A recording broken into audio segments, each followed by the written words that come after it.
wabarakatuh. Semoga teman-teman dalam keadaan sehat. Berikut saya Trisnayu akan mempresentasikan tentang tanggung jawab dan kewajiban pengurus PT Bank. Undang-Undang Nomor 40 Tahun 2007 tentang Perseroan Terbatas, pengurus terbatas dikenal dengan nama direksi.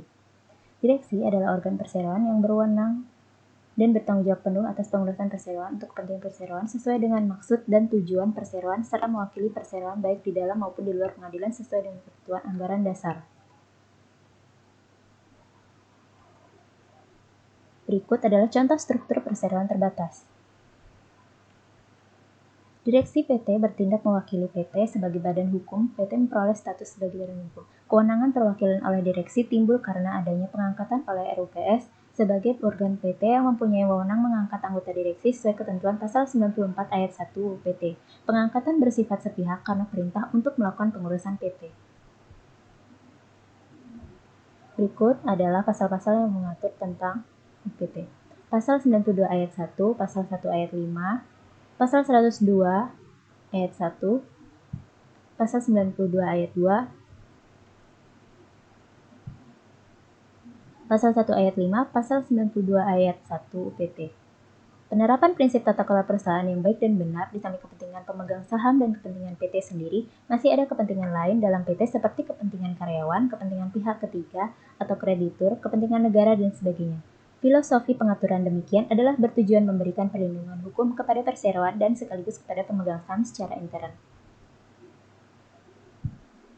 Berikut adalah tanggung jawab dan kewajiban pengurus PT. Tanggung jawab adalah kewajiban seorang individu untuk melaksanakan aktivitas yang ditugaskan kepadanya sebaik mungkin sesuai dengan kemampuannya menurut Winardi tahun 1983. Dalam perseroan, biasanya antara wewenang dan tanggung jawab seorang direksi harus mempunyai tingkatan yang sama. Hal tersebut diatur dalam pasal 97 ayat 1 UPT, ayat 2 UPT, ayat 3 UPT, ayat 4 UPT, ayat 5 UUPT, ayat 6 UUPT.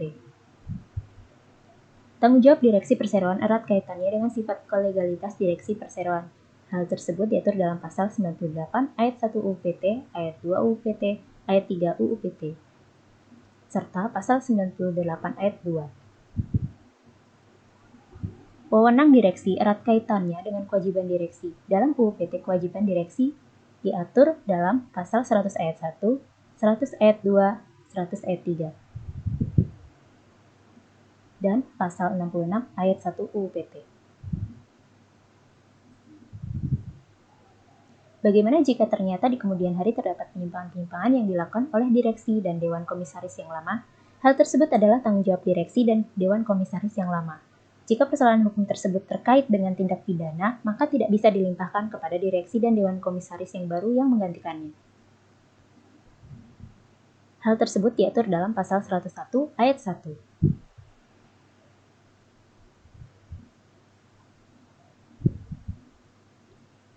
Jika PT mengalami kepailitan, hal tersebut sesuai pasal 104 ayat 2. Dalam hal kepailitan terjadi karena kesalahan atau kelalaian direksi dan harta pailit tidak cukup untuk membayar seluruh kewajiban perseroan dalam kepailitan tersebut, setiap anggota direksi secara tanggung-datang bertanggung jawab atas keseluruhan kewajiban yang tidak terlunasi dari harta pailit.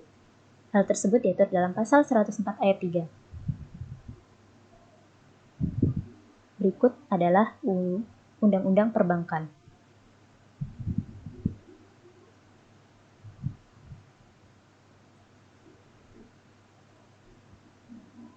Siapa yang berhak mewakili perseroan jika terjadi perkara di pengadilan? Yang berhak mewakili perseroan jika terjadi perkara di pengadilan antara perseroan dengan anggota direksi yang bersangkutan, di mana seluruh anggota direksi mempunyai benturan kepentingan dengan perseroan. Jika terjadi keadaan seperti tersebut, maka Dewan Komisaris berhak mengambil alih posisi direksi mewakili perseroan melawan direksi yang berperkara dengan perseroan.